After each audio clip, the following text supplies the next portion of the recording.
The pleasant automated solicitor voice that used to recite the titles and request you press star to disconnect now makes overdue threats and hangs up on you. Then it phones back and does it again. I reach the phone on the third ring. You just called here, I practice under my breath at the hall. Hello, I said. You just... This is Charlotte, an on-screen image. I'd like to speak to Jerry. Gerald, I said, this is me speaking.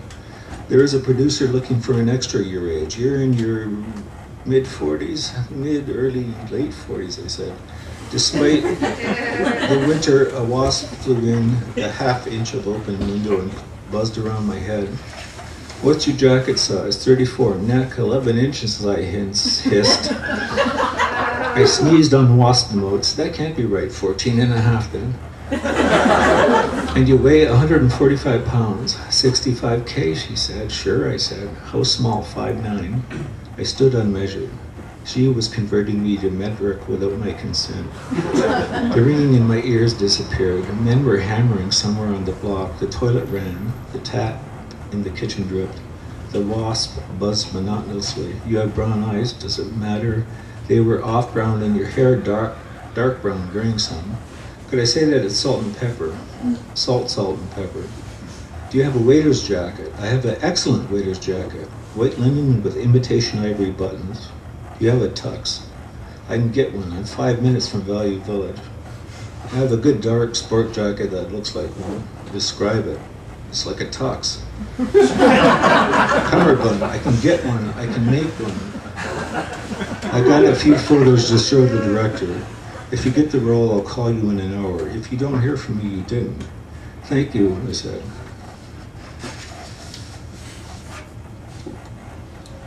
Considering how little about anything men know, tulips must be pretty easy to grow.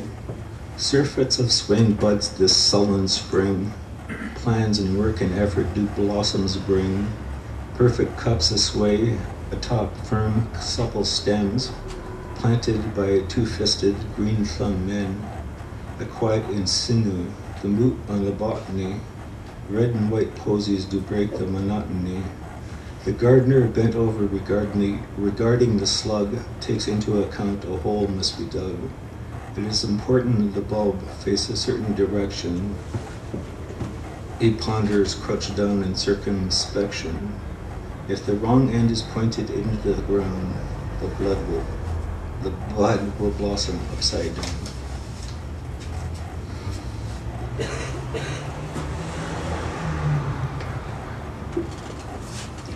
This traffic is never going to give up. I'll never get across the street. Something must have happened that I can't remember. The sun capitulated. Twilight surrendered to night. The moon threw its hands up. I braced myself I might be falling.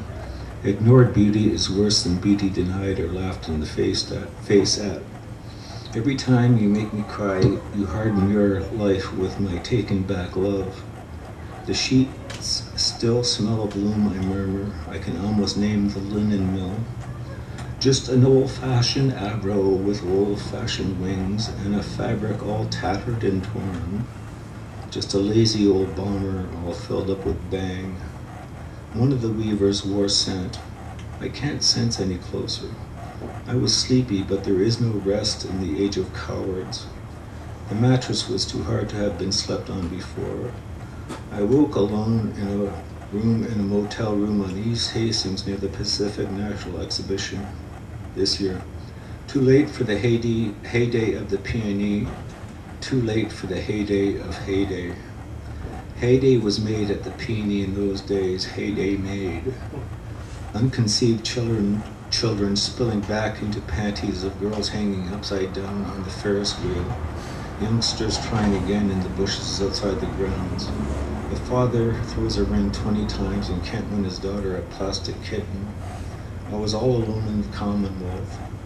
I think of things that have already been thought, and then I think of things that hadn't been. I think that was hasn't.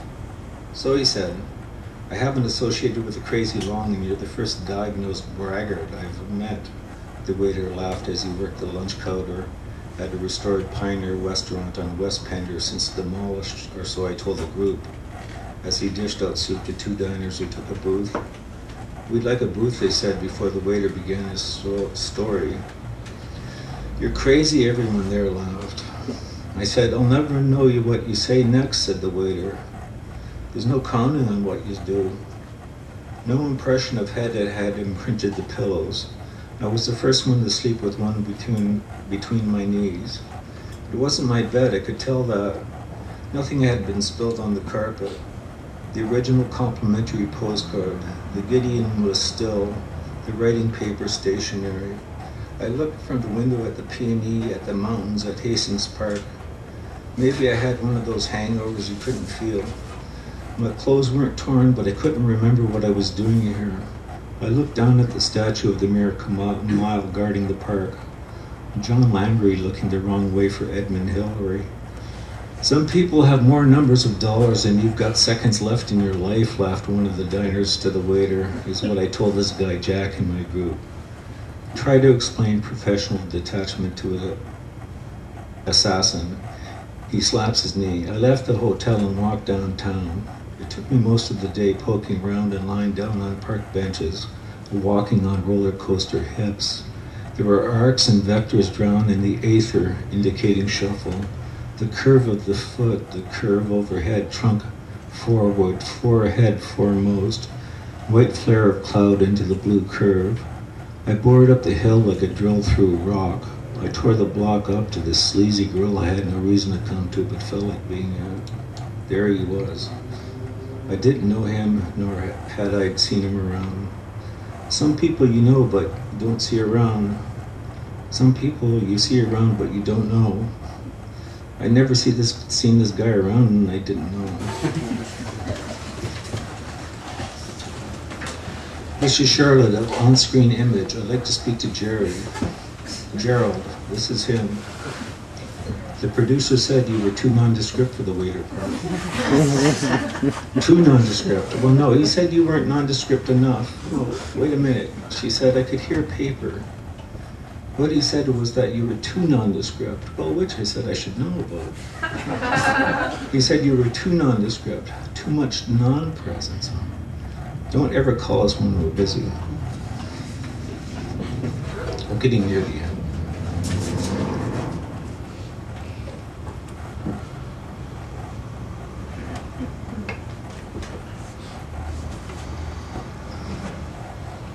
The wind the ferry steered into riffled the jackets and scarves of those passengers on deck to smoke.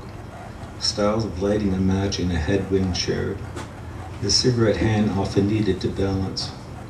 Few besides were outdoors except the players of a minor hockey team who were left to watch the equipment while the rest of the team ate. Before they get back from the cafeteria, said one of the young men to his teammates, I have something to say. Go ahead, then, they said. You all agree to quit if we aren't promised more ice time. We quit, they concurred. They were watching 15 or so travel bags, as many duffel bags, goalie pads, and hockey sticks. There were a number of men waiting on the windswept deck.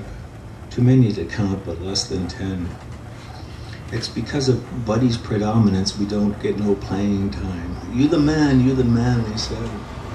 They were all dressed alike. They wore matching second team windbreakers.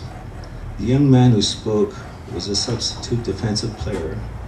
Not quite tall enough, not quite stocky.